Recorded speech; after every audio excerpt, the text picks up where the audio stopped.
Bonjour, chers frères et sœurs, bonsoir. Je vous salue dans le nom de notre Seigneur et Sauveur Jésus-Christ. En fonction de votre fuseau horaire, vous pourrez me répondre. Que Dieu vous bénisse, que Dieu vous fortifie, que Dieu veille sur vous et vous donne le courage de pouvoir suivre cette vidéo jusqu'à la fin. Depuis un certain temps, nous parlions de la sanctification dans nos vidéos parce que c'est un programme de Dieu pour son peuple. C'est pour ça que j'en parle. Et certains se posent la question de savoir, est-ce que c'est le seul thème dans la Bible? Oui, ce n'est pas le seul thème, je sais, mais c'est tellement important. Et j'ai toujours dit, on peut parler de la sanctification pendant des mois, pendant toute une année. Dieu trouvera toujours des expressions, des mots sur la bouche des serviteurs, afin qu'on puisse vous édifier, afin que les messages que nous vous donnons puissent vous communiquer la grâce. Amen. Alors, parlant de la sanctification, je vais traiter aujourd'hui un sous-thème qui est la persévérance dans la sanctification, après avoir parlé de la sanctification qui est la base de notre autorité spirituelle, bien sûr. Aujourd'hui, je parlerai donc de la persévérance dans la sanctification, en m'appuyant toujours sur le livre de Josué, au chapitre 1, verset 8. Mais bien avant cela, je voudrais relever certains faits importants sur la vie de Josué parce que c'est un jeune homme exemplaire, déterminé, discipliné, disposé pour la cause de Dieu. Et c'est pourquoi Dieu va avoir sur lui un regard particulier. Josué était formé par Moïse. Josué était aux côtés de Moïse au mont Sinaï lorsque Dieu s'adressait à son peuple. Josué était parmi les combattants contre Amalek. Pendant le combat contre Amalek, Josué, dans son jeune âge, était constamment dans le temple éternel. Pourquoi? Pour apprendre, pour être éduqué, pour être formé et pour être établi. Et c'est pourquoi donc Dieu, par Moïse, va le former. Et après la formation, Dieu va avoir un regard particulier sur lui. Pas à cause de sa compétence militaire, mais à cause de sa foi. Et à cause de sa vitalité spirituelle, parce que Dieu nous connaît. Dieu va donc choisir Josué pour remplacer Moïse à la tête du peuple d'Israël pour le conduire jusqu'au pays promis. Et avant qu'il ne s'en aille pour cette mission, il va lui laisser des instructions. Et l'une de ces instructions se trouve au verset 8 du chapitre 1 du livre de Josué, où Dieu dira que ce livre de la loi ne s'éloigne point de ta bouche, médite le jour et nuit pour agir fidèlement selon tout ce qui est écrit, car c'est alors que tu réussiras, tu auras du succès dans tes entreprises, c'est alors que tu réussiras. Amen. Et dans d'autres versions, disons dans le français courant, il est dit « Répète sans cesse les lois de ce livre. » Répète sans cesse. Donc nous voyons en ce verset l'idée principale qui est la persévérance. Et pourquoi la persévérance? Dieu, sachant toutes choses, préparait Josué à la vie de persévérance parce qu'il savait qu'à un moment donné, dans l'accomplissement de cette mission, il aura besoin de persévérer. Persévérer dans quoi? Dans la vie de la sanctification. Parce qu'avant la traversée du Jourdain, Dieu avait donné un ordre. Dieu a dit à Josué de dire au peuple d'Israël de se sanctifier, car dans 3 jours, il ferait des prodiges. Ce qui a été observé strictement et qui a permis à Dieu de se sentir à l'aise au peuple d'Israël, au milieu du peuple d'Israël, pour accomplir, pour faire traverser le Jourdain de manière miraculeuse. Parce que là où Dieu voit la sanctification, il se sent à l'aise. Là où il voit la foi, il opère des miracles, il manifeste sa puissance. Josué donc, après la traversée du Jourdain, continue d'exécuter les instructions qu'il a reçues de la part de Dieu. Ils vont persévérer dans cette vie de sanctification qui va leur permettre de remporter les victoires face à tous les ennemis qu'ils rencontraient. Par exemple, celle de Jéricho. Ce fut une victoire très importante à Jéricho. Parce que Josué, avec le peuple d'Israël, ont exécuté toutes les consignes que Dieu leur avait données. Entre-temps, il avait voué tous les objets à interdit. Amen. Et après la victoire sur Jéricho, ils vont continuer jusqu'à Haï, où ils vont connaître une défaite. Pourquoi? Parce qu'un des leurs a violé les instructions que Dieu avait données concernant les objets voués à l'interdit. Jusqu'à Haï. Israël connaît une défaite à cause du péché d'un de leurs. C'est-à-dire Akan. Et quand la situation s'est posée, Josué n'est pas resté les bras croisés. Il va donc s'humilier devant la face de Dieu pour chercher à savoir la cause. Et c'est là que Dieu va lui révéler pourquoi Israël a perdu face à Haï, qui avait été minimisé. Les gens disaient à Josué, 3000 hommes, 2000 ou 3000 hommes suffiraient pour combattre Haï. Mais grande fut la surprise à cause du péché d'un des leurs, Akan. Et donc, quand Dieu a révélé la situation à Josué, il va faire une recherche pour découvrir la personne. Il va appeler le peuple d'Israël. Et la tribu de Juda a été désignée. De la tribu de Juda, il faut maintenant désigner les familles. La famille de Jérach a été désignée. Ainsi de suite, jusqu'à la maison où se trouvait Akan. Et c'est là qu'il va reconnaître sa faute. Il dit, il reconnaît avoir péché, je le dis dans mon français, il reconnaît avoir péché, il a vu, il a convoité et il a pris. Il dit, j'ai vu, je les ai convoités et j'ai pris.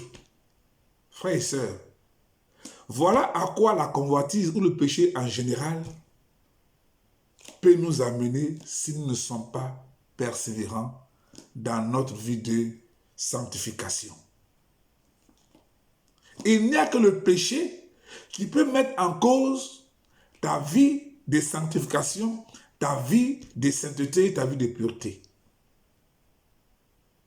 Mais si tu as la foi, cette foi te donnera la force de persévérer. Car la persévérance est la force de la foi et l'obéissance est la fille de la foi. La foi crée en toi la force de la persévérance en faisant naître en toi l'obéissance pour t'aider à avancer dans ta marche avec Dieu. Et dans le mot persévérance, puisque c'est de ça que je parle ce soir, il y a le verbe persévérer, qui veut dire quoi? Faire ce qu'on a résolu de faire par une action de volonté. Faire ce qu'on a résolu de faire par une action de volonté. Persister dans une action, dans une attitude, malgré les difficultés rencontrées. Ça a été le cas du peuple d'Israël. Toutes les difficultés qu'ils rencontraient sur les chemins, face à leurs ennemis, ils persévérèrent dans la vie de sanctification et ce qui permettait à Dieu d'être à l'aise au milieu d'eux pour les aider à combattre.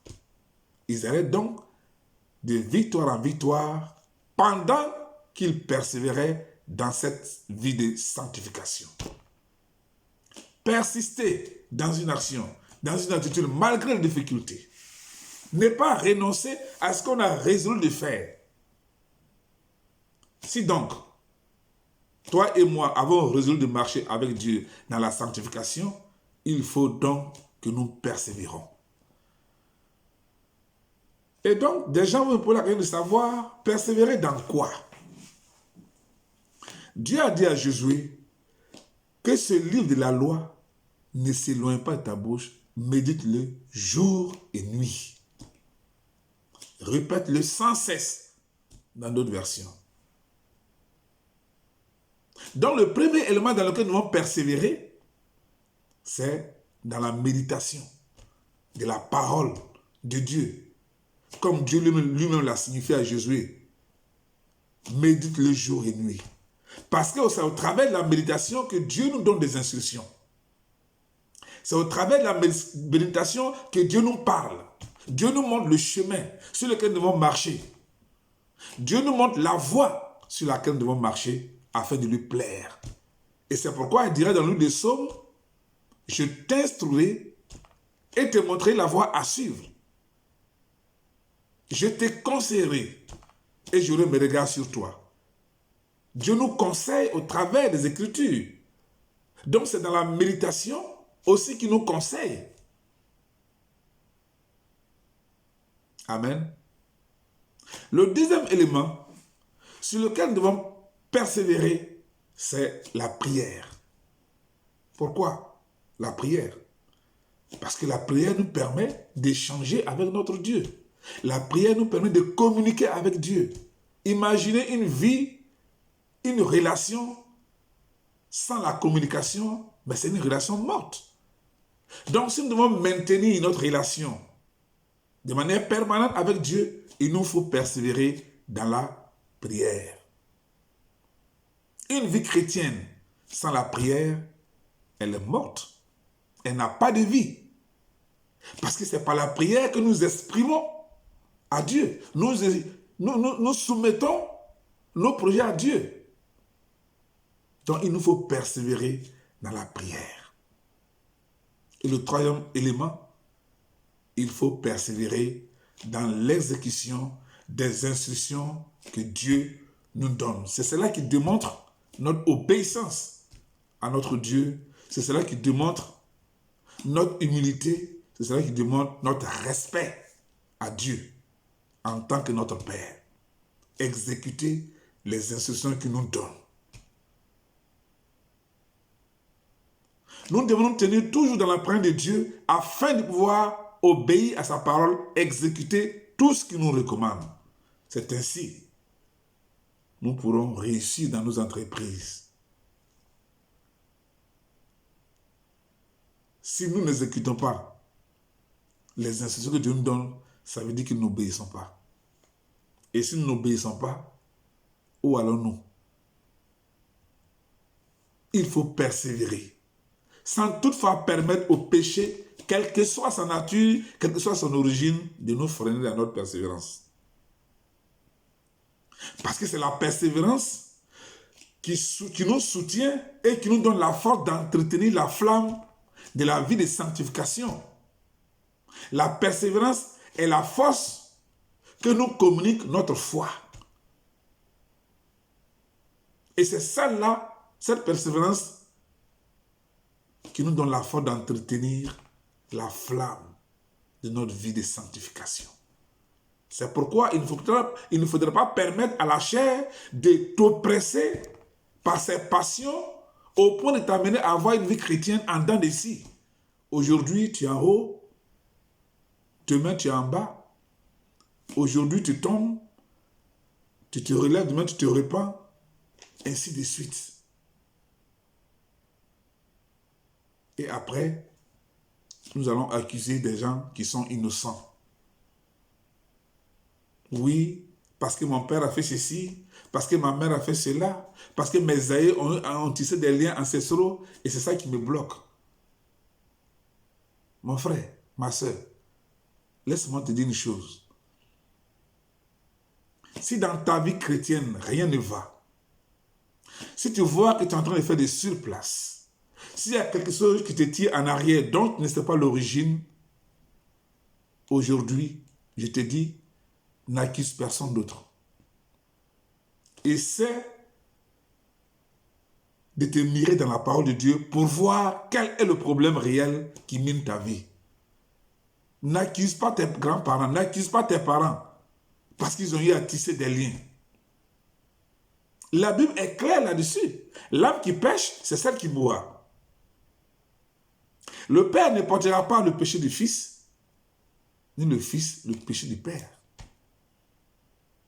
Aujourd'hui, il y a des enseignements dans le monde entier, des enseignements erronés, qui nous font croire que parce que notre papa, notre maman a eu à tisser des liens ancestraux ou a eu à signer des pactes, c'est ça qui bloque notre vie. J'ai dit c'est faux.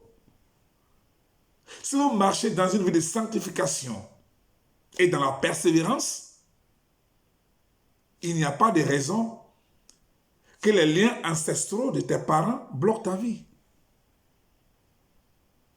Cette histoire des liens ancestraux, je sais que Dieu me donnera l'occasion de traiter ce thème-là pour éclairer des frères. Parce qu'il y a des enseignements aujourd'hui qui nous rendent plus esclaves que lorsque nous étions sans Dieu dans le monde. Des enseignements erronés. Si ta vie chrétienne n'avance pas, ce n'est pas quelqu'un d'autre. Il faut voir en toi. Entre en toi-même et pose-toi des questions. Demande à Dieu de t'éclairer. Le Seigneur va t'ouvrir les yeux, il va t'éclairer et tu comprendras. Marche dans la persévérance quant à l'exécution des consignes que Dieu te donne, des instructions que tu reçois de la part de Dieu. Obéis à la parole de Dieu. Et tu verras si Dieu ne t'ouvrira pas les portes qui jusqu'à présent te semblent fermées. Ta vie peut bloquer toute ta famille. Ta vie de péché peut bloquer ton église. Ta vie de péché peut bloquer tout un monde. Il y a des chrétiens qui se plaignent. Oui, je suis dans telle église, rien ne va, parce que le pasteur est ceci, parce que le pasteur est cela, mais ce n'est pas le pasteur. Le pasteur, lui, il se donne corps, âme, de t'enseigner. Il fait de son mieux. Mais si tu ne mets pas ce qu'il t'enseigne en pratique, comment est-ce que tu voudras avancer? Le péché d'Akan seul a bloqué tout un peuple. Donc toi-même là, ton péché là peut bloquer l'avancement d'une communauté. Ton péché peut bloquer l'avancement, la croissance de ta vie, de ta famille. Alors il faut qu'on rentre en nous-mêmes pour voir ce qui se passe si rien ne va dans notre marche chrétienne.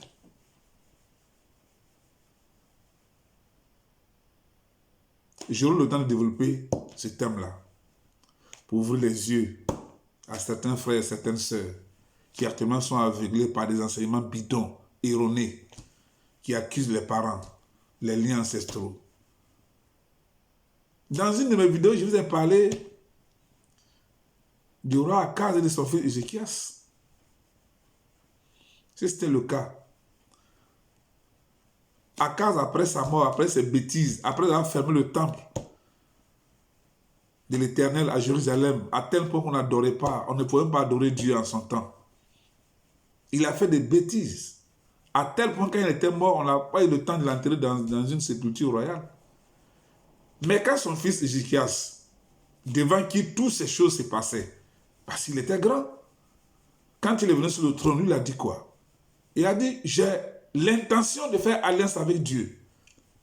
Il a orienté les choses autrement.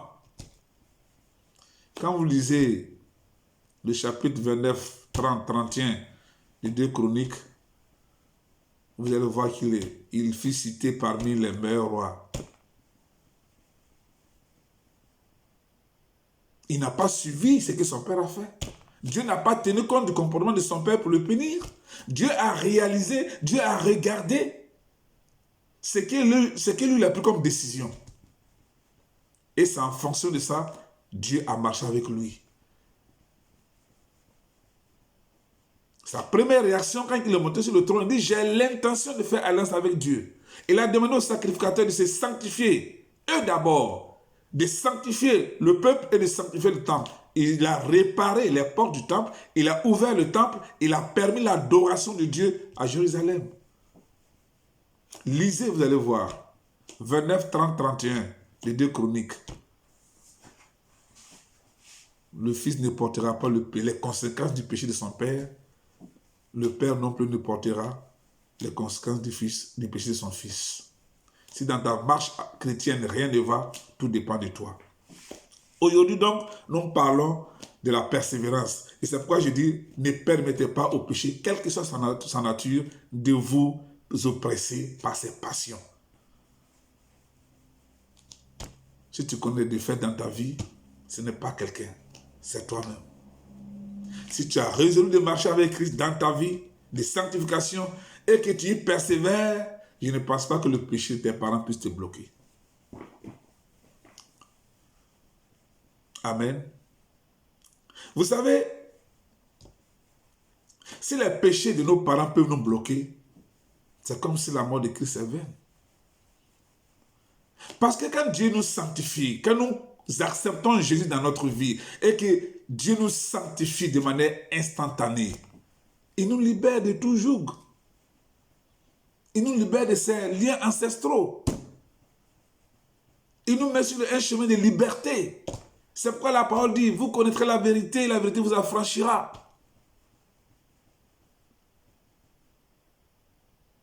D'où vient-il que les péchés de nos parents peuvent nous bloquer? Marchons dans notre vie de sanctification avec persévérance. Ne laissons pas le péché nous barrer la route. Gardons nos yeux fixés sur Dieu afin de pouvoir avancer. Plus de domination des puissants des ténèbres sur nos vies. Christ nous a communiqué sa vie. Il est dit dans la parole de Dieu que nous sommes les sarments pendant que Christ est le cep. C'est-à-dire nous sommes les branches et Christ est le tronc. Nous sommes donc rattachés à Christ. Et si le sang de Christ coule à nous, qu'est-ce qui d'autre peut quelque chose contre nous? La vie que Christ nous communique, un de mes aînés m'a dit un jour dans son enseignement, que j'ai apprécié d'ailleurs, la vie que Christ nous communique, c'est comme si on prenait la vie humaine pour mettre dans une fourmi. Ce qui peut tuer une fourmi est inoffensif pour l'homme. Donc si la vie de l'homme est dans une fourmi, rien d'autre ne peut être quelque contre cette fourmi-là. Quand nous venons à Jésus, nous venons malades, remplis de n'importe quoi. Et quand Christ nous libère, il nous sanctifie, il nous communique sa vie. Mais Christ a vaincu la mort à la croix. Il a vaincu les dominations à la croix. Alors si sa vie est à nous, qu'est-ce qui d'autre peut encore quelque chose contre nous si nous marchons dans la sanctification et avec persévérance? Si nous sommes rattachés à Christ, ça veut dire que le sang de Christ est à nous. Y a-t-il un arbre dont la sève dans le tronc est différente de la sève qui est dans les branches? Ça n'existe pas. Si Christ a communiqué sa vie Zoé, il a payé la rançon à la croix pour nous. Et nous avons maintenant droit à la rémission. D'où vient-il que les liens ancestraux peuvent nous bloquer? Frères et sœurs, ce sont des enseignements erronés. Je demanderai la force à Dieu pour la prochaine vidéo sur cette histoire de liens ancestraux, pour ouvrir les yeux à certains frères et certaines sœurs. La vie de Christ nous est communiquée. Ni la mort, ni les puissants des ténèbres, ni les liens ancestraux n'ont plus de lien avec nous. Nous ne sommes plus redevables à la chair pour vivre selon elle. Nous sommes sur un chemin de liberté. Seulement, ne faisons pas de cette liberté une occasion de marcher comme nous sommes bons. Demeurons dans la pratique stricte de la parole de Dieu et nous verrons la gloire de Dieu dans notre vie. Un autre exemple, quand on parle de la vie de Christ à nous, lorsque vous avez un ordinateur, je prends l'exemple terre à terre pour faire comprendre la chose. Lorsque vous avez un ordinateur qui a des virus, qu'est-ce que vous faites? Ben, vous allez payer un antivirus. Vous l'installez. Et quand vous l'installez, qu'est-ce qu'il fait l'antivirus? Il détruit les virus dans votre ordinateur et puis maintenant, il le protège contre d'éventuels virus. Si par mégarde, vous vous connectez sur un site malveillant.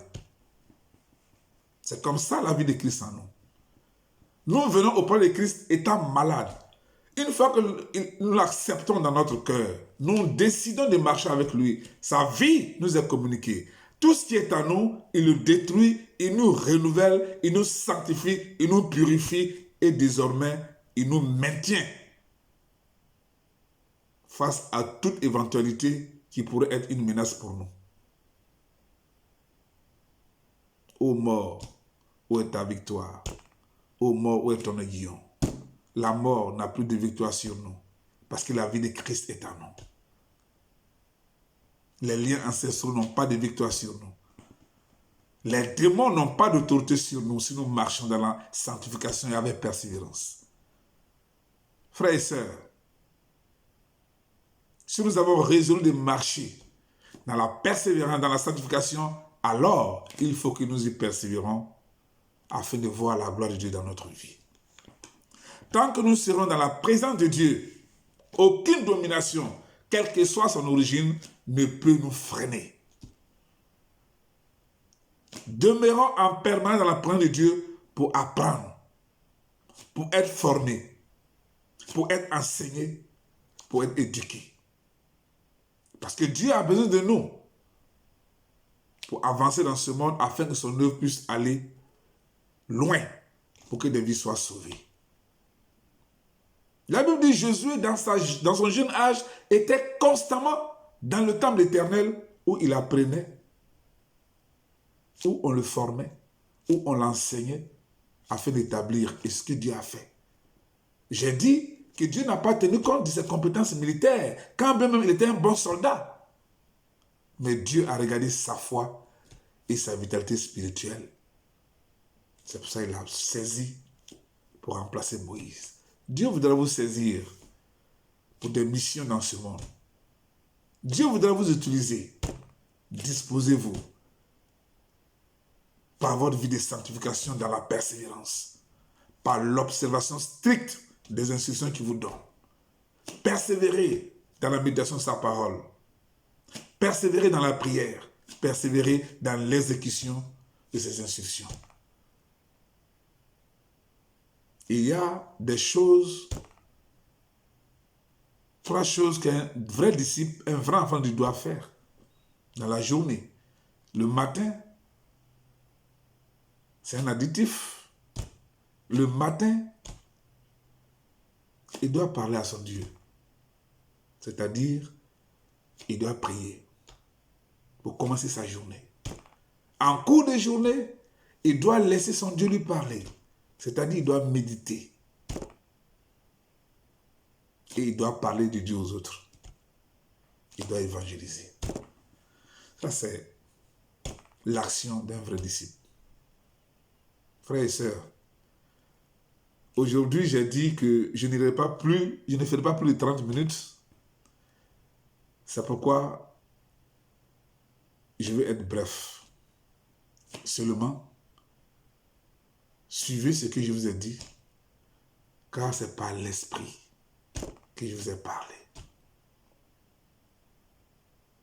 Ne vous posez pas la question de savoir, parce qu'il y a d'autres qui disent, mais tu parles de la sanctification, c'est le seul thème. Ce n'est pas le seul thème, certes, comme je l'ai dit, mais c'est poussé par l'esprit. Je fais tout sous la direction du Saint-Esprit. Et je fais ce que l'Esprit me dit de faire. Ce n'est pas le seul thème, certes, mais c'est parce que c'est le besoin du moment. C'est pour ça que le Seigneur me donne des sous-thèmes afin que je puisse les développer selon l'instruction que je reçois pour le bien des frères et sœurs. Donc, ne dis pas en toi parce que mon pasteur a utilisé le même verset et il a donné d'autres explications et je ne comprends pas pourquoi Dieu peut utiliser un seul verset et puis donner 1000 messages. Ça dépend des circonstances, ça dépend du moment, ça dépend du message qu'il veut faire véhiculer. Soyez bénis. Ne soyez pas choqués parce que je bavarde beaucoup. Soyez bénis. Que le Seigneur vous fortifie. Et je voudrais m'adresser particulièrement aux frères et sœurs. Il y a des frères et sœurs qui appartiennent déjà à des églises, à des communautés, à des églises locales. Mais dont la vie tourne en rond. Ils font des surplaces. Ils sont tirés en arrière. Quand ils regardent devant, ils ne voient rien de clair. Frères et sœurs, je vous exhorte à vous mirer dans la parole de Dieu, à entrer à vous-même. Le Seigneur va vous éclairer. Il va ouvrir vos yeux et il va vous ouvrir les portes. Soumettez-vous à lui. Obéissez à sa parole et vous verrez. À vous qui n'avez pas encore de nouvelle vie à Christ, je voudrais m'adresser aussi à vous. À la fin de ce message, je vous invite à prendre une décision. À prendre une décision pour être partenaire de Dieu. Marcher avec Christ. Sinon, ça sera trop tard après la mort. N'espérez pas que votre entrée au ciel auprès de Dieu va dépendre d'une action terrestre ici par quelqu'un pour que la porte du paradis vous soit ouverte. N'attendez pas que après la mort, on fasse des messes de requiem pour que le paradis vous soit ouvert. Ce sera déjà trop tard. Votre entrée au ciel dans la présence de Dieu dépend de votre maintenant. Prenez la bonne décision. Mettez votre main dans la main de Dieu afin qu'il vous conduise. Pour qu'au dernier jour, Dieu vous dise, bon et fidèle serviteur, entrez dans la gloire de ton maître. Que Dieu vous bénisse. Amen.